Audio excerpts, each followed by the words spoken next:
18 years later, now from 18 founders, now we got more than 50,000 people.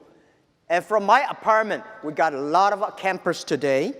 And we have achieved over 550 billion US dollars GMV sales last year. And we also have more than 500 million users using our services in China alone. And every day, more than 200 million people shopping through mobile phone on our site. And one thing you believe or not, I just don't understand. There are about more than 60 million people browser through mobile phone every night without buying anything.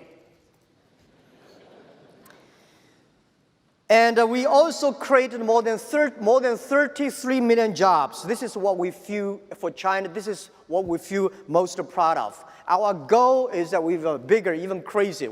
Yesterday I told you, by year 2036, we tried to build an economy that be the world's 5th largest economy. For our GMV last year, we are ranking number 21 or 22 in the world. In the next 20 years, we want to be the 5th. In the 5th largest economy, we want to support 2 billion consumers. We want to create 100 million jobs for the world. We want to support 10 million businesses be profitable on our platform. This is what we want to do. And by the way, there are a lot of stories about us, a lot of books telling about us. I never write a book by myself because I think when I start to write my own autobiography, that means I'm getting old. The book I want to write about one day is about Alibaba 1001 Mistakes. We made so many mistakes, and the mistakes that we learn are the best assets we have. We made all kinds of mistakes on the financing, on the HR, on the marketing, and on the competition. We have a lot. I tell you one story was very interesting. It's every startup at the beginning when you want to be global, you have the same thing. When we started Alibaba B2B, we are helping small business to selling things across the board. So we think, which country has the best technology on the internet? We say USA. And if we are helping international trade, you need English. Which country has a very good English? USA.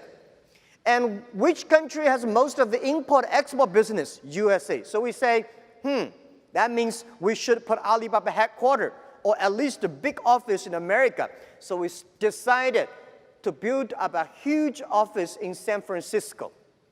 When we arrived in San Francisco, we found something wrong, because it is so difficult to hire people who know trade in the Silicon Valley, San Francisco. So we started hire people from Miami, from New York, all arriving into San Francisco.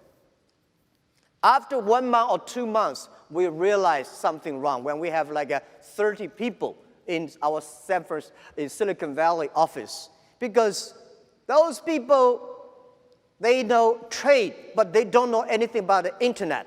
Those people who know about the internet, they do not know anything about the trade.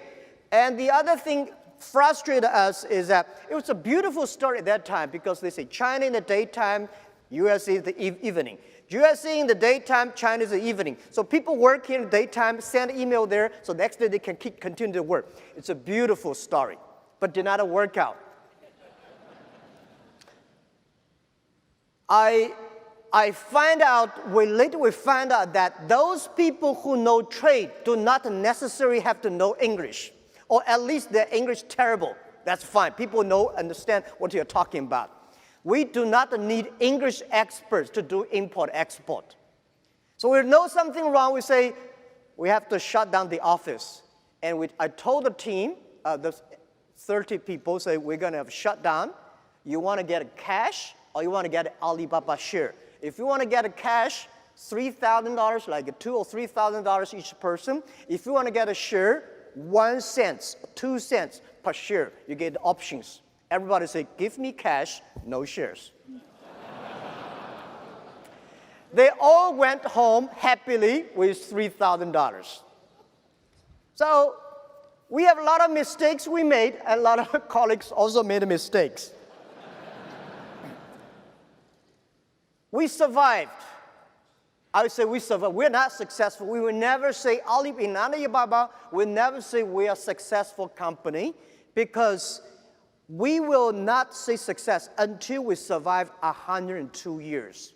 We just finished 18 years. There are another 84 years to go. The next 84 years, anything could happen, so we will never say we're succeeding. Because every time, I think most people here, have the same feeling. When you get a feeling of being successful, problem comes, right? So I share some of the tips why we survived. First, we have to believe in the future. We have to love the jobs we do. We have to love our customers. So if you don't have the vision for the future, it's difficult for a team to have a teamwork. Do not hire people for you to work. Hire people to work for the vision you agree on together. Especially young people, my advice, if you're 20 years old, please join a good company, find a good boss to learn how to do business. If you're 30 years old, if you want to do something yourself, try to do something yourself. When you are 40 years old, please do something that you are strong at and good at. When you're 50 years old, please spend time for the young people, giving chance for young people while you're still strong. When you're 60 years old, better spend time with your grandchildren on the beaches. This is generally speaking, and this is something that everything you do, you have to love it. If you do not like the things you're doing, your life is in trouble. All right. Second is that try to build a good team. What does a good team mean? The good team does not mean you hire excellent people from Harvard or from a multinational Fortune 500 companies. I remember when we raised the first $5 million, we think, now we have money from $50,000 to $5 million. So we should hire great people. We hired close to 10 excellent vice presidents for many multinational companies. One of the guys who are the marketing expert vice president of a big company, he gave me a business plan, a marketing plan, $12 million. And I say, hey, we only have $5 million. How could you give me a business plan for next year's budget to marketing $12 million? He said, Jack, I never make any plan below $20 million. Hire the right people, not necessarily the best people. The best people is always you train them.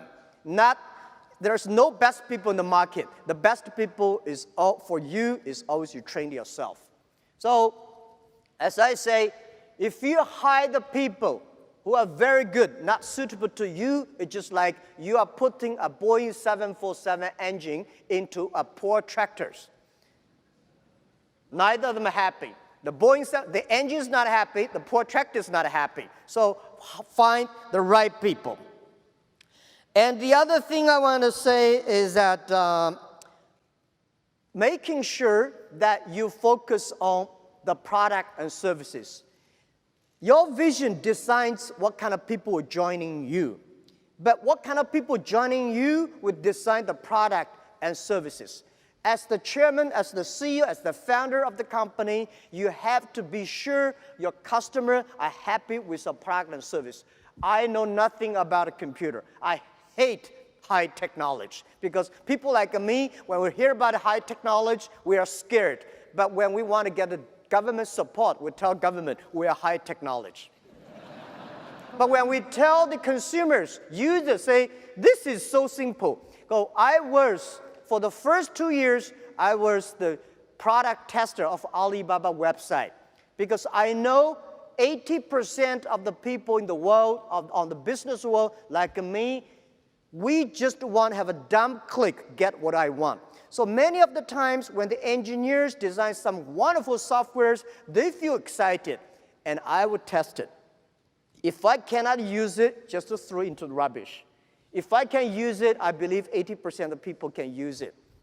So this is what I think is important. The fourth important for a startup, remember, always customer number one, employee number two, shareholder number three. If you put it's the customer pay you the money. It's the employees that their creation, their innovation make the customer happy. I believe if the customer happy, employees are happy, the shareholders will be happy. I don't like Wall Street put the shareholder number one. When shareholder put number one, people start to cheat. Number 5, as a startup, please stay focused. I find a lot of startups, they have so many dreams, they change dreams every day. If there are 9 rabbits on the ground, if you want to catch one rabbit, don't change the rabbit, change yourself, right? Remember that. 9 rabbits, you have to stick to one rabbit until that rabbit, you got it. Don't change the rabbit all the time, you will get nothing. So embrace the change and change yourselves.